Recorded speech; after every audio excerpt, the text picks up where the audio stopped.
Hello everyone. So in the last class, I told you that I will make a video on flux, that is electric flux, and also a video on Gauss law, so that we can use these two or the knowledge of these two fundamentally in our application of Gauss law. So there are questions that you will see from electric flux also, and we will take some of the questions also. Some questions that we will take will be a bit easy, but some questions that we are going to take will be hard also. So let's understand the electric flux and solve some questions on electric flux so that in future you have no problem with electric flux. Okay. And flux calculations. Okay. So what is electric flux? यहाँ लिख तो दिया है कि it is electric flux, तो उसके पहले समझना पड़ेगा कि व्हाट इज फ्लक्स, कि फ्लक्स होता क्या है और हम कहते किसको है फ्लक्स। क्योंकि बोल तो देते हैं कि ये फ्लक्स इसका इतना आ रहा है या फ्लक्स इसका इतना जा रहा है, but what is the basic meaning of flux. तो फ्लक्स जो होता है ना, the quantity we call flux is nothing but flow of something. जैसे यहाँ पे अगर हमने मान लो लिख दिया ना ये कि लाइंस हैं, ठीक है, और ये लाइंस किसी भी चीज को रिप्रेजेंट कर सकती है। Like Newton once calculated flux for flow of water, आई बात समझ में, या some Maxwell calculated flux for flux of electric field. तो इसका मतलब क्या है ना कि they are trying to calculate कि जो ये फ्लो हो रहा है किसी भी चीज का, इधर यू आर सेइंग वाटर का फ्लो या फिर the flux of electric field, मतलब फ्लक्स या फिर flow of electric field lines, ठीक है। इन दोनों का जो फ्लो है वो कितना हो रहा है किसी भी एक सरफेस से। दैट मीन्स अगर मैंने यहाँ पे कोई एक सरफेस बनाया है, तो इस फील्ड लाइंस का या फिर वाटर का या किसी भी चीज का जो फ्लक्स है या फिर जो फ्लो है वो इस एरिया के थ्रू कितना हो रहा है, वो जो क्वांटिटी निकल के आएगी ना, that quantity will be called flux. और जो फ्लक्स को हम रिप्रेजेंट करते हैं, that flux is represented by five. And अगर हम बात कर रहे हैं कि यहाँ फ्लक्स किसकी है, इलेक्ट्रिक फील्ड की, तो हम इसको छोटे से ई से रिप्रेजेंट कर देंगे कि the flux of electric field will be represented by five. और इसको डिफाइन कैसे करेंगे, क्योंकि यहाँ पे हमने फ्लक्स किसका का है, इलेक्ट्रिक फील्ड का, और इलेक्ट्रिक फील्ड को रिप्रेजेंट किससे करते हैं, फील्ड लाइन से। तो ये कुछ नहीं है, this is electric field lines, और ये पास किससे हो रही है, किसी एक एरिया से। That means this surface that we have taken, we have considered कि इसका जो ये है एरिया वो है ए। अब इन्हीं दोनों क्वांटिटीज को हमें मिला के लिखना है कि व्हाट इज इलेक्ट्रिक फ्लक्स। तो you can just write it down कि electric flux is nothing, I am also writing it for you. Electric flux is nothing but the flow of electric field, or you can write electric field lines through a given surface of area A. Now this area A that we have said, it also we are going to consider it as a vector, क्योंकि देखो flux जो quantity है number of field lines है। Number of field lines का मतलब क्या हुआ, it's going to be a scalar quantity, it's going to be a scalar quantity.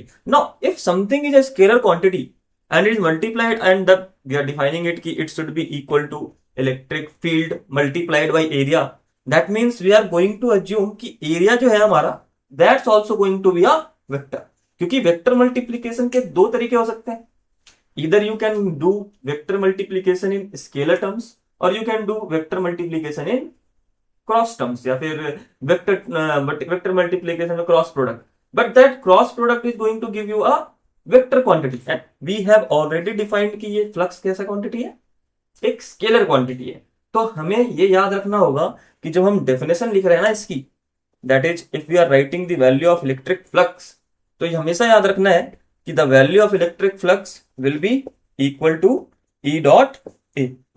अब ये लिख तो दिया हमने कि फ्लक्स की जो वैल्यू होगी उसकी क्वांटिटी हमने जो डिफाइन की है it will be E dot A.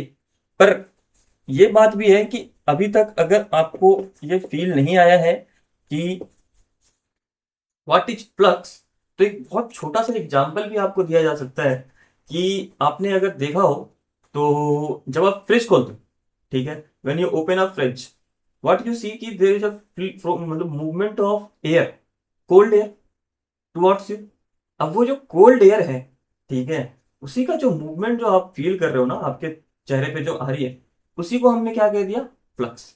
अब उस फ्लक्स को आप चाहो तो बोल दो कि the flow of this cold air, या फिर कोल्ड एयर का जो फ्लक्स है वो कितना है, वो आपके सरफेस पे आप अपना देख लो कितना आप लगाना चाहते हो, and that quantity will be E dot A dot cos theta.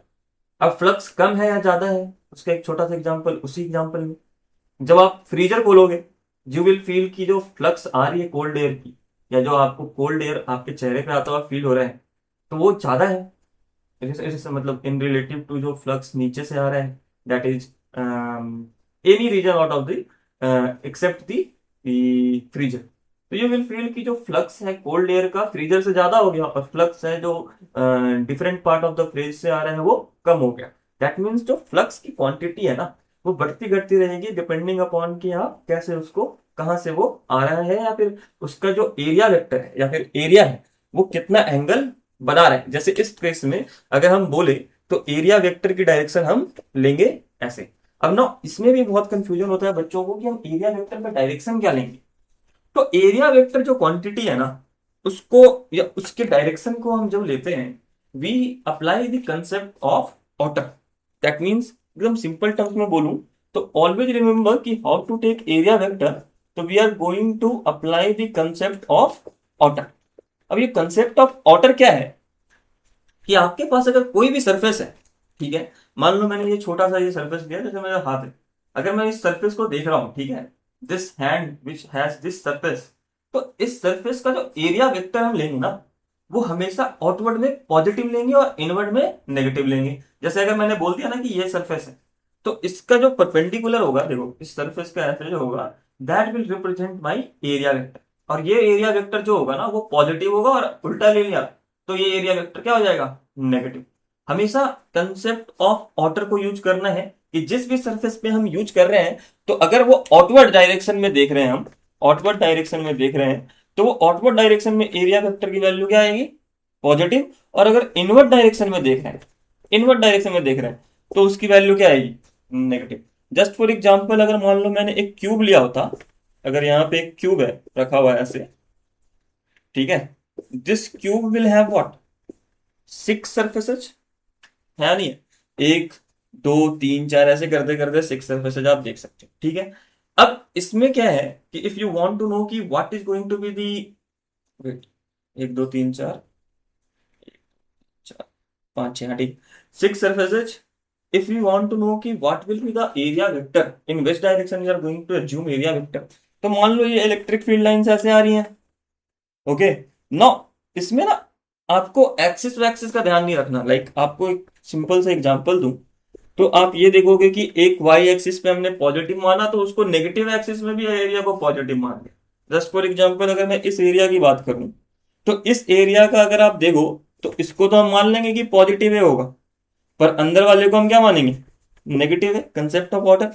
पर वही अगर हम इस एरिया पे आ जाते हैं, तो इस एरिया का इस तरफ देखो, वेक्टर में तो ये होता है ना कि आपने अगर एक्स डायरेक्शन को पॉजिटिव मान लिया तो negative x will be negative है। पर इसमें हमेशा याद रखना कि you are going to apply the concept of order for each surfaces individually.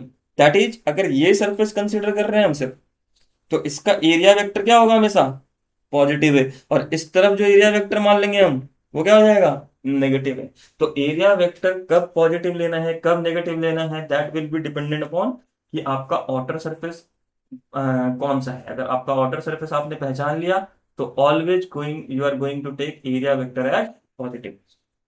और इलेक्ट्रिक फ्लक्स क्या हो गई, number of field lines passing through a close sorry number of field lines passing through a surface, and that value will be depending upon the angle theta. यहाँ पे क्या है, that theta is nothing but the angle that the field lines या फिर electric field is making with the area vector. Like in this case we know कि electric field भी इसी direction में है और एरिया वेक्टर भी इसी डायरेक्शन में है, तो एंगल थीटा की वैल्यू क्या होगी, 0। और इस केस में the value of flux will simply be equal to what, E dot A. पर इसी केस में अगर मैंने मान लो, hope you are noting this down, इसी केस में मान लो मान लो अगर मैंने एरिया वेक्टर को या फिर एरिया को जस्ट इसी के ओके, इसी केस में अगर मान लो मैंने इस मैंने इस सरफेस को थोड़ा सा रोटेट कर दिया होता, इसी एक्सिस से रोटेट कर दिया होता, दैट मीन्स कि अब इसकी एक्सिस मान लो एक सर्टेन एंगल बना रही है, ठीक है। ये एक्सिस क्या कर रही है, एक सर्टेन एंगल बना रही है, और वो एंगल किसके साथ बना रही है, मान लो इसकी ये न्यू एक्सिस है, न्यू एक्सिस है, और न्यू एक्सिस के साथ ये एक एंगल बना रही है, which angle we have state to be angle theta. Electric field line अभी भी उसी डायरेक्शन में है, इलेक्ट्रिक फील्ड लाइन अभी भी उसी डायरेक्शन में है।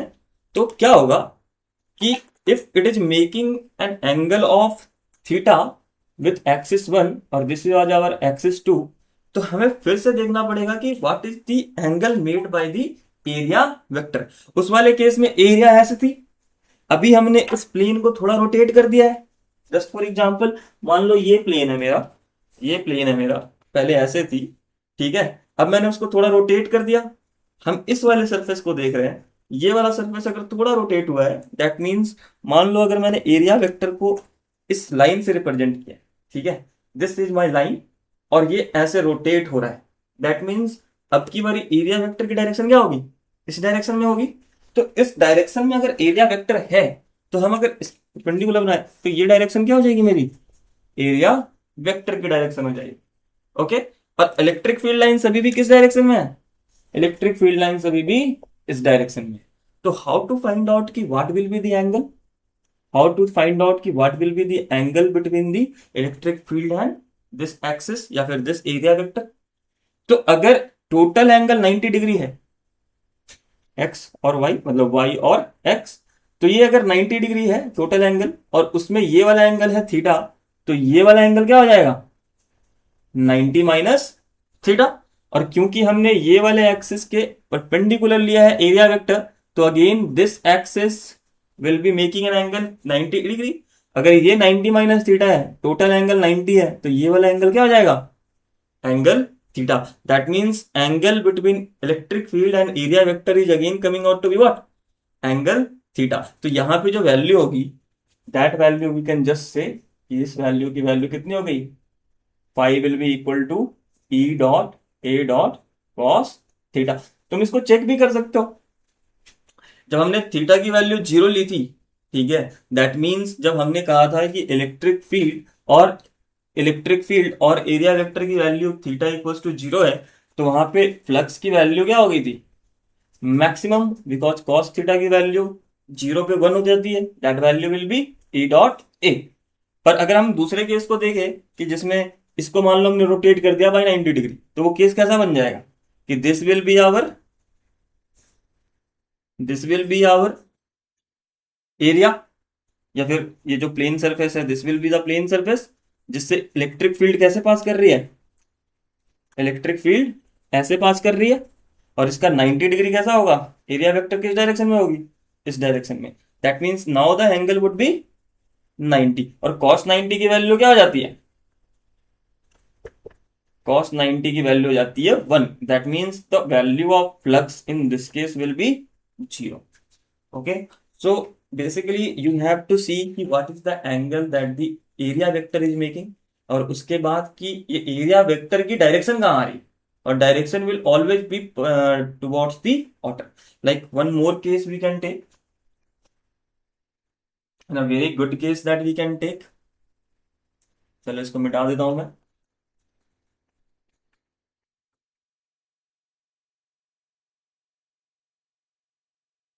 तो मिटाता हूं मैं, बहुत अच्छा केस लेता हूं मैं।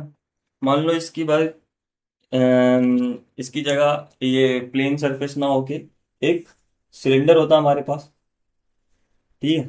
मान लो एक सिलेंडर होता, ठीक है, जिसकी रेडियस क्या होती, रेडियस आर, और हाइट क्या होती, हाइट एच, ठीक है। मान लो इसके सामने से इलेक्ट्रिक फील्ड आ रही है, इलेक्ट्रिक फील्ड यूनिफॉर्मली आ रही है, मान लो इलेक्ट्रिक फील्ड है E, ना इफ अगर मैं कोई पूछे कि what is the value of flux through this cylinder, तो फ्लक्स की वैल्यू सिलेंडर के थ्रू क्या होगी, क्या लगता है? मतलब आप अगर देखो, ज्यादा दिमाग नहीं लगाना, इसमें क्या बोल रहा है कि फ्लक्स थ्रू दिस सिलेंडर ना, तो ये मान लो अगर लाइट आ रही होती, ठीक है, और यहाँ पे हमने मान लो कोई एक स्क्रीन रखा होता, ठीक है, इसके सामने अगर मैंने कोई एक बहुत बड़ा स्क्रीन रख दिया होता, अगर यहाँ पे कोई एक स्क्रीन रखा होता, ठीक है, अगर स्क्रीन रखा होता, तो फ्लक्स क्या है? अभी मैंने बताया फ्लो ऑफ एनीथिंग, अभी इलेक्ट्रिक फील्ड फ्लक्स बोल दिया, तो इलेक्ट्रिक फील्ड का फ्लक्स, इलेक्ट्रिक फील्ड लाइंस का फ्लो। अगर यहाँ पे मैंने फील्ड की जगह लाइट बोली होती ना, कि मान लो यहाँ पे क्या है, एक मतलब कोई लाइट आ रही है, कोई टॉर्च है या फिर कोई एक बहुत बड़ा बीम ऑफ लाइट वो आ रही है, तो इसके सामने, ठीक है, ये रखा हुआ है लाइट के सामने ये सिलेंडर, ठीक है, तो जो सिलेंडर होगा ना, उसकी एक शैडो बनेगी, ठीक है, और वो जो शैडो है वही तो फ्लक्स है हमारा। जो शैडो लाइट के कारण बनेगी, दैट लाइट या फिर दैट शैडो इज कैप्चरिंग कि कितनी लाइट इसके थ्रू पास नहीं हो पा रही, या फिर ये इसकी कितनी लाइट इसके सरफेस पे जा रही है। आ रही है बात समझ में? तो जो ये शैडो अगर हमने कैलकुलेट कर लिया ना कि कितनी शैडो बनेगी, that will be enough to calculate कि what will be the flux through this cylinder. तो अगर देखो तो यहाँ पे सिलेंडर जो है वो कितना फ्लक्स रोक रहा होगा, या फ्लक्स अगर मान लाइट रोक रही होगी या फिर फ्लक्स बना रहा होगा, तो हम इस जो पूरे के पूरे सिलेंडर है ना, उसको अगर सामने के प्लेन सरफेस से रिप्रेजेंट कर दें, रिप्रेजेंट कर दें, तो इतनी ही तो लाइट रोक रही होगी है। और इस प्लेन सरफेस का एरिया कितना हो जाएगा? याद रखना, इस प्लेन सरफेस को एरिया वेक्टर तो इस तरफ है, इलेक्ट्रिक फील्ड भी इस तरफ है, एंगल तो थीटा 0 डिग्री है। तो इलेक्ट्रिक फ्लक्स की जो वैल्यू होगी इस प्लेन सरफेस के थ्रू, उसकी हाइट कितनी हो जाएगी? Height will be H only. इसकी ब्रेड्थ कितनी होगी? क्या लगता है, क्या होगी इसकी ब्रेड्थ? ये टोटल जो ये है, ये क्या है, 2r है ना, that means the value will be equal to what? Area की वैल्यू क्या हो जाएगी इस केस में? E dot A will be equals to, E तो ई है, एरिया की value will simply be H multiplied by 2r, और थीटा की वैल्यू हमने 0 ले ली, तो cos theta will be 1, that is E dot 2h dot are. This will be the value of flux. आया बात समझ में? मतलब आपको सिर्फ ये देखना है कि जो फ्लक्स है, या फिर आपने उसको लाइट की तरह इमेजिन कर लिया, तो ये जो लाइट है यहाँ पे, एक तो ये लाइट कैसा मतलब डायग्राम बना रही होगी, तो it will be making a simple line, है कि नहीं है? और ये फ्लक्स जो है इसके थ्रू जो आ रही होगी, उसकी वैल्यू कितनी हो जाएगी? ई डॉट 2h डॉट आर। मतलब ये लाइट थोड़ी ऐसी इमेज बना रही होगी, विच इज आवर,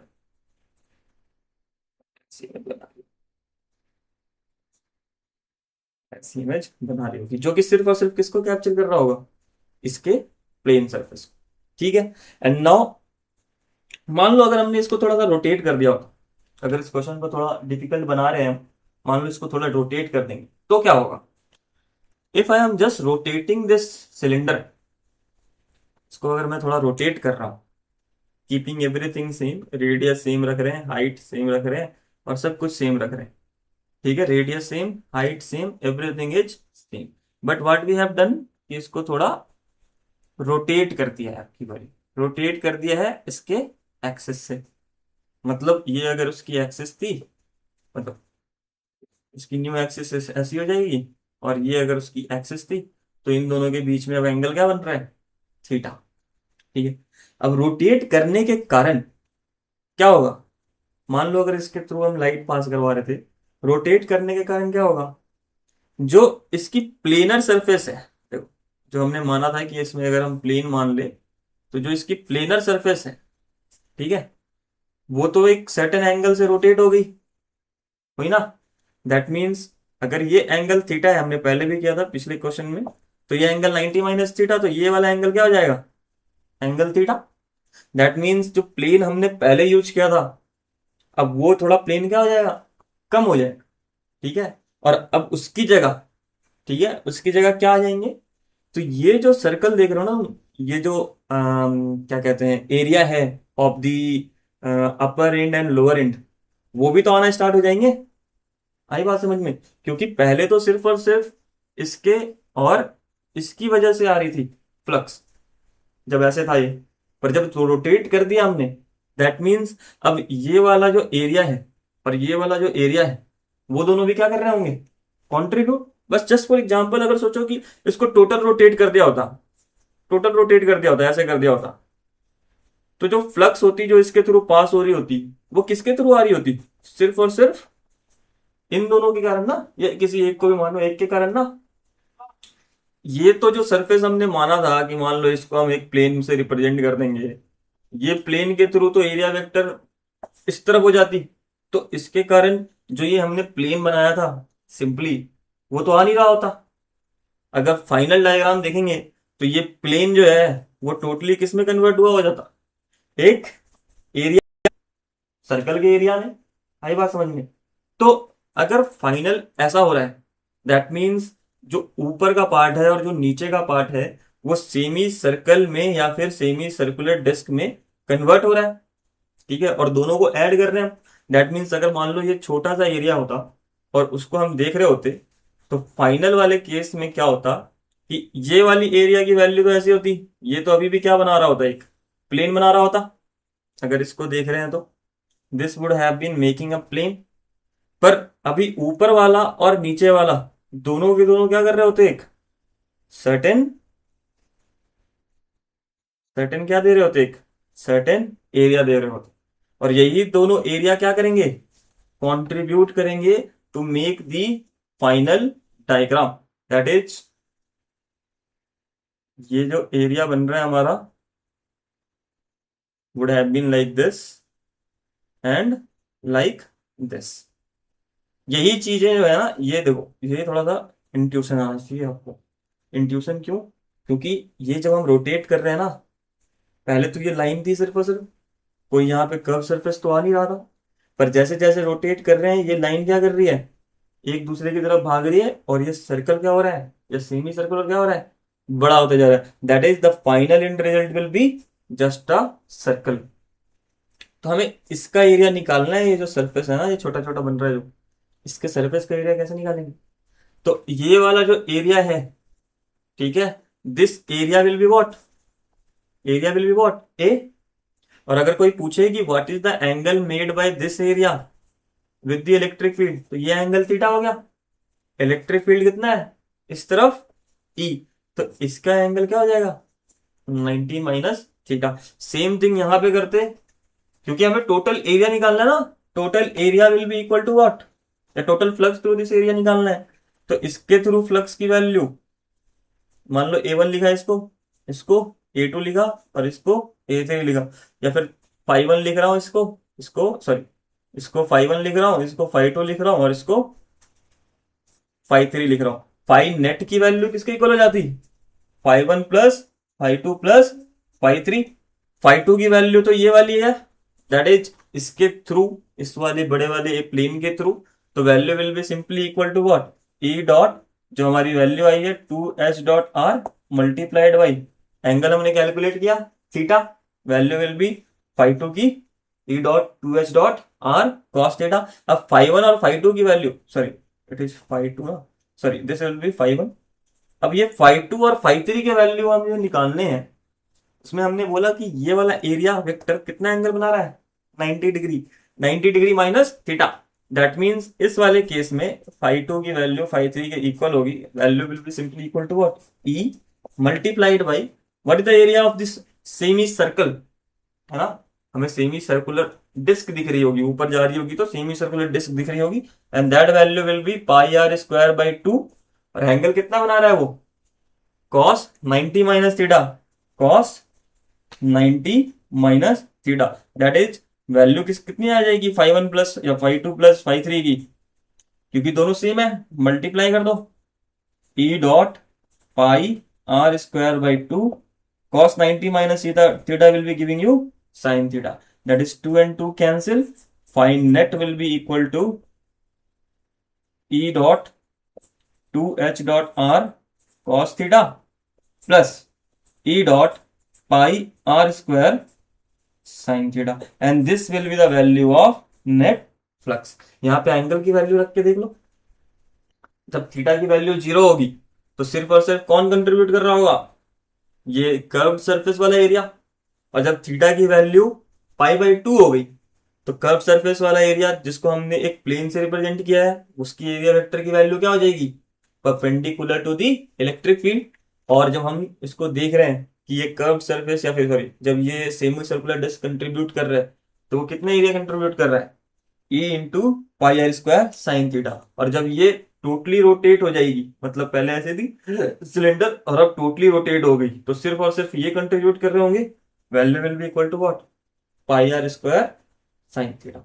चलो ये थोड़ा डिफिकल्ट क्वेश्चन था, मैंने इसको ले लिया सो दैट कि यू कैन अंडरस्टैंड कि हो क्या रहा है।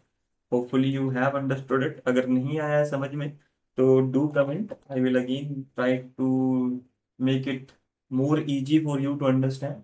बस बात इतनी है कि हमें इलेक्ट्रिक फ्लक्स कैलकुलेशन में ये बात का ध्यान रखना है, जो एरिया वेक्टर है ओके, वो कितना पोर्शन या कैसे कंट्रीब्यूट कर रहा है, या फिर उसमें भी इम्पोर्टेंट कि जो एरिया वेक्टर है it's making what angle theta with the electric field lines. चलो let's discuss more on electric flux कि होता क्या है। तो हमने बता दिया कि ये होती है वैल्यू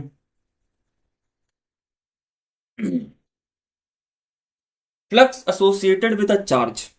ठीक है, किसी भी क्यू चार्ज के थ्रू या किसी भी क्यू चार्ज से कितना फ्लक्स एसोसिएटेड होता है, what is flux associated with a charge Q. अगर हमारे पास कोई भी चार्ज क्यू है तो उसके थ्रू या उसके कारण कितना फ्लक्स निकलता है। तो सबसे सिंपल तरीका है कि ये क्या कर लेते हैं कि इस चार्ज क्यू को किसी एक स्फीयर के अंदर बंद कर लेते हैं, क्लोज सरफेस के अंदर बंद कर। ठीक है, हम अगर निकालना चाह रहे हैं कि इसके थ्रू कितना चार्ज सॉरी इसके थ्रू कितना फ्लक्स निकल रहा है, तो मान लो ये इसकी इलेक्ट्रिक फील्ड लाइंस है इस तरफ। ऐसे तो फील्ड जगह क्या होंगी, सिमेट्रिकली पास हो रही होंगी। ठीक है, हम क्या करते हैं इस छोटे एरिया को देखते हैं। मान लो ये छोटा सा एरिया है, ठीक है, this area is of this area, और ये इस एरिया के वेक्टर देखे तो हमेशा क्या होगा, वो परपेंडिकुलर होगा। तो मान लो ये छोटा सा एरिया है जो कि इस डायरेक्शन में, और इलेक्ट्रिक फील्ड भी क्या होगी इसकी, इस डायरेक्शन में होगी। ठीक है, अब हम क्या करेंगे कि छोटा दूसरा एरिया देखेंगे। मान लो हम छोटा सा दूसरा एरिया देख रहे हैं जो DS1 मान लो, और इसके थ्रू इलेक्ट्रिक फील्ड लाइन देख रहे हैं तो ये इलेक्ट्रिक फील्ड है, और ये एरिया वेक्टर अगेन इसका is going to be what, DS2। तो ऐसे ऐसे करके अगर हम फ्लक्स निकाल रहे हैं तो फ्लक्स की जो वैल्यू होगी नेट, वो क्या होगी, मान लो इसको हमने क्या कह दिया φ1, इसको क्या कह दिया φ2। ऐसे ऐसे करके ये n number of surface area से बना होगा, छोटे छोटे सरफेस से बना होगा। तो value will simply be equal to what, φ1 plus φ2 plus dot dot dot φn, है कि नहीं है। द वैल्यूज अगर हम कैलकुलेट कर रहे हैं तो हम लिखेंगे क्या, E dot DS1, E dot, ई की वैल्यू हर पॉइंट पे क्या होगी DS2 and dot dot dot dot DN। That means अगर आप कैलकुलेट कर रहे हो नेट इलेक्ट्रिक फ्लक्स तो आपको यहाँ ये दिख रहा होगा कि DS1 DS2 DS3 सबके सब क्या है, एक छोटे छोटे एडिशंस हैं इलेक्ट्रिक सॉरी सरफेस एरिया के। सबके थ्रू इलेक्ट्रिक फील्ड या सबके पास इलेक्ट्रिक फील्ड की वैल्यू सेम होगी, कितनी होगी, it will be equal to k q divided by are square, where r is the radius. ठीक है, तो इसके थ्रू या इसके थ्रू या इसके थ्रू या इसके थ्रू किसी भी सरफेस एरिया के थ्रू इलेक्ट्रिक फ्लक्स की वैल्यू क्या होने वाली है, सॉरी इलेक्ट्रिक फील्ड की वैल्यू हम क्या होने वाली है, सेम। तो हम चाहे तो ई को हम एक साथ लिख दें बाहर निकाल के, और इसको क्या कर दे DS1 plus DS2 plus DS3 and so on. ठीक है, अब ये DS1 plus DS2 is nothing but in मतलब summation of small areas. Small area का समेशन हम चाहे तो क्या लिख सकते हैं, इंटीग्रेशन अगर लिमिट में इंटीग्रेशन ऑफ दिस DS। ठीक है, और इन सभी एरियाज को या फिर इंटीग्रेशन नहीं भी लिखना चाहते हो तो तुम्हें पता है कि अगर इस सारे के सारे एरियाज का अगर हम सम देखें तो वैल्यू किसके इक्वल आ जाएगी? अगर सभी एरियाज को हम निकाल रहे हैं, 1 2 3 4 पूरे सरफेस को कवर कर रहा है, तो जो टोटल एरिया का सम होगा वो सम किसके इक्वल हो जाएगा? The sum of this surface area of this sphere. Value किसके इक्वल हो जाएगी? ई की वैल्यू क्या होगी किसी भी पॉइंट पे? के क्यू, या के की जगह के की पूरी वैल्यू लिख लो, Q by 4 pi epsilon naught multiplied by are square, और इस टोटल एरिया का sum will be 4 pi R square. This 4 pi and this 4 pi will be cancelled, R square and R square will be cancelled. जो phi की value होगी that value will be equal to what? Q by epsilon naught. मतलब जो flux है किसी भी charge का, ठीक है, उसके साथ एसोसिएटेड है, उसकी वैल्यू किसके इक्वल है? Q by epsilon not. अब हमने इसको किया तो इसके लिए है, स्फेयर के लिए, पर ये जो हमने निकाला है ना, वो हमने फ्लक्स निकाला है किसी भी चार्ज के through. That means it is independent upon कि वो किसके अंदर बैठा है, किस सरफेस के अंदर बैठा है, या किसी सरफेस के अंदर नहीं भी बैठा है, ठीक है, और वो सरफेस कुछ भी हो सकता है, ठीक है। ये जो वैल्यू आई है ये फ्लक्स आई है, ठीक है, और ये फ्लक्स आई है इंडिपेंडेंट ऑफ सरफेस। मतलब अगर मेरे पास एक छोटा चार्ज हो ना, और उसको मैंने अपने पॉकेट में रख लिया, तो उसके थ्रू, पॉकेट के थ्रू भी जो टोटल फ्लक्स की वैल्यू होगी, उसकी वैल्यू हमेशा किसकी इक्वल होगी? Q by epsilon not. तो हमने अभी बस इसको एग्जांपल के थ्रू, इसके थ्रू सॉल्व किया है, बिकॉज हमें पता है कि हर पॉइंट पे इलेक्ट्रिक फील्ड की वैल्यू क्या होने वाली? सेम। और एरिया वेक्टर को, सॉरी, सभी पॉइंट पे एरिया वेक्टर और electric field is going to make an angle theta equals to 0 degree. तो यहाँ पे जस्ट क्या करो, सभी सरफेस एरियाज को इंक्लूड कर लो अपने इंटीग्रेशन में, और सभी वो सबको ऐड करोगे तो again this is going to give you 4 pi R square, that is 4 pi R square, and that value will be Q by epsilon. Okay. तो हमने बस इसको यहाँ पे इतना यूज किया कि जो फ्लक्स है किसी भी सरफेस से associated, that value will be 4 Q by epsilon. Okay.